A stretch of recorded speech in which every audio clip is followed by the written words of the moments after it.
All right, step 6. So I'm going to start adding more detail into my cottage. So I just added more brown into the first thatch there. And while I had the darker colour, which is a brown and a black mixed together, I just went over some of the darker areas that I can see around the cottage. And then I do the side of the chimney in the middle with the lighter brown. Just keep referring to your photograph. Now I'm going to work on the walls. So I'm using a flat brush again, and I'm building up texture using different greys on the front of the wall here.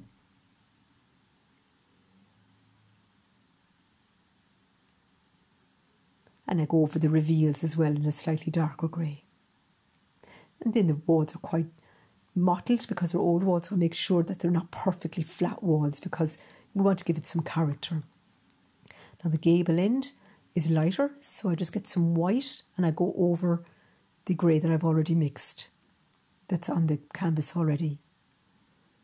And while the paint is still wet, I get some greys, and using a small pointed brush, I'm just going to put a few little dashes on to represent the bricks, and then with a slightly darker grey. Don't go overboard with this, just a small few to indicate it. And then I put details like the top of the chimney in.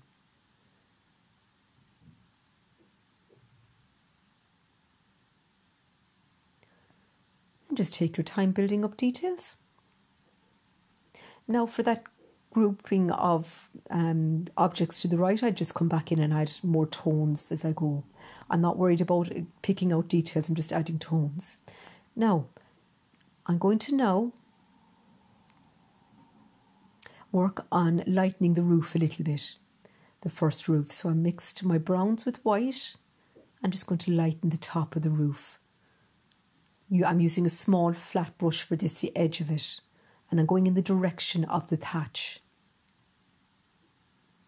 And to make it darker brown, you get your dark brown, which is the burnt umber, and your French ultramarine blue for the darker parts, which are in the front there that are overhanging the door.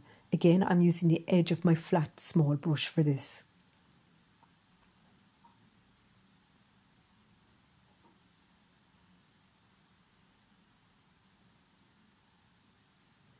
So I work between my mediums, my lights and my darks.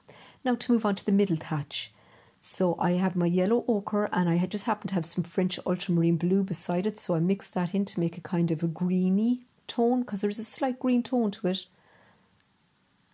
And using the edge of my small flat brush, I put in the darker tones first. Then I add some white and yellow to this to make the lighter tones. And I'm working quite quickly so that I can mix the tones together while they're still wet, and the paint is going on thick enough so that I can blend them together. Now I'm going to work on the right-hand roof. For this I'm using red, and I added a little bit of French ultramarine blue and white to it. And using the edge of my small flat brush, I'm going in the direction of the corrugations on the roof. And then I add some white to this for the lighter areas. And then working between my mid-tones, my darks and my lights, I just keep working on the red section of the roof.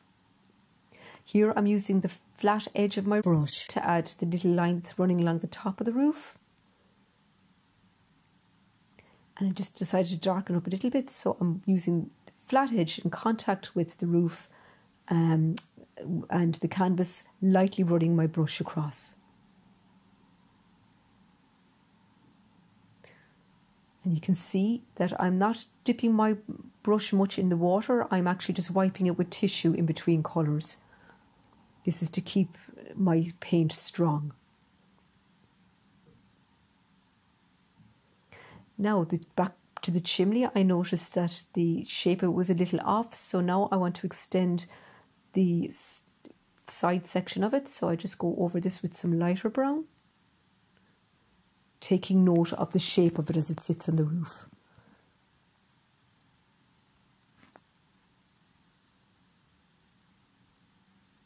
I'm just working on my way around the painting, adding more details as I go.